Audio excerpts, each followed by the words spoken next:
Ilang poste nga ng telecom ang bumagsak dito sa kahabaan ng Zigzag Road sa Barangay Dalig, Antipolo City. Sumalpok kasi ang isang pick-up kaninang mag-aalas 12 ng hating gabi. Ang driver, sugatan at isinugod sa ospital.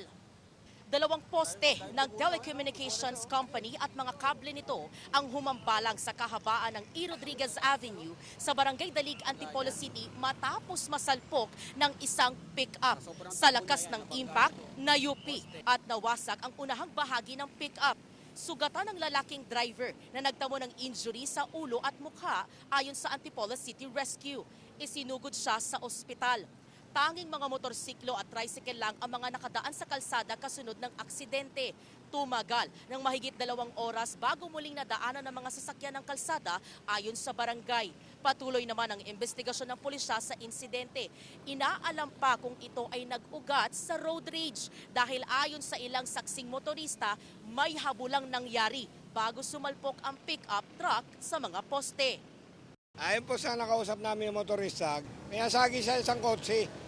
Kaya ninabol siya ng kotse hanggang nakarating sila rito. Siguro sa kataranta niya, kaya siya bumangga rito. Lasing yung driver. Ayon po sa mga motorista, Pinukuran namin yung kable para makalusot ng malalaking truck.